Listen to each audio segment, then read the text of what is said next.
Hey Collective, another video. Hey, and there's my shirt that time, Hunter, so you have it. Hey, so this one is actually a video about how to do my rail jig. I'll show it to you here real quick, but if you find this video helpful, please go ahead and do me a favor and give it a like, give it a subscribe, notification, whatever. Thanks so much, and let's get to it.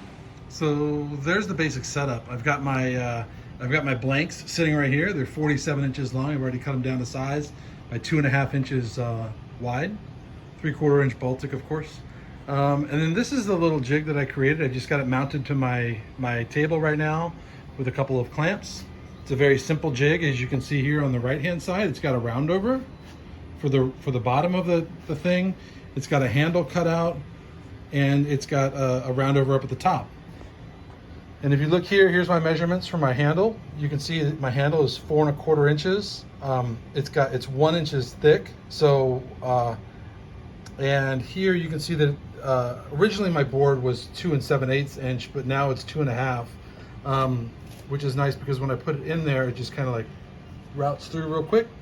It comes out, and you can see here that on the left-hand side, it's 18 3/4 inches from this part of the handle over to here.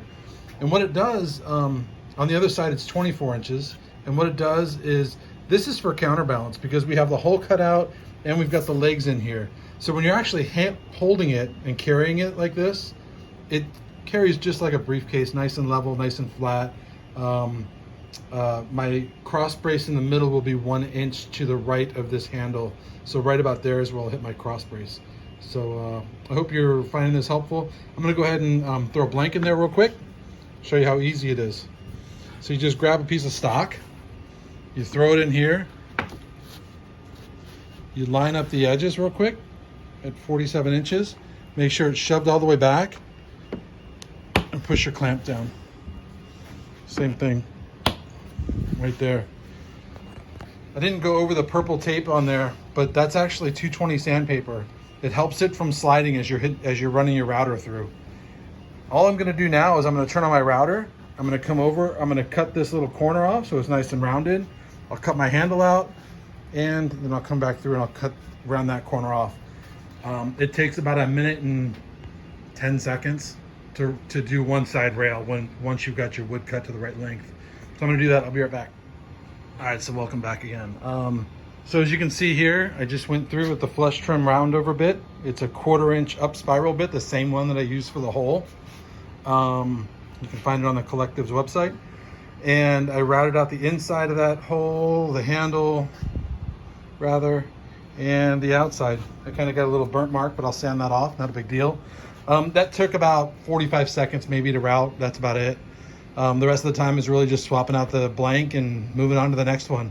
I did give it a quick sand, and anyway, I hope you find this jig helpful.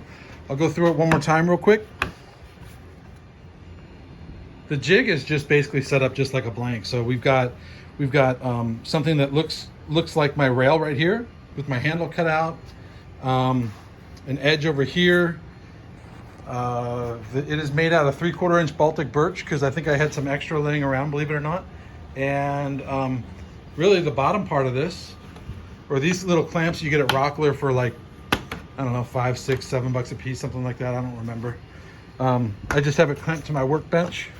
If you flip it over, it's just one piece on the back, and you can see here that I made it wide enough so that it'll clamp to my workbench really easily. Flip it over, you can see here that I didn't quite get it lined up enough, so I put some duct tape right there just so that the back of the rail will be flush with this when I push it up against here. These are pretty hefty little clamps. You just clamp it down and it holds that thing in place. Again, it hooks onto that, there's 220 sandpaper that's attached to this board by just some spray adhesive. And it makes very, very quick work of making the rails over and over and over again really quickly. Hope you enjoy. See you.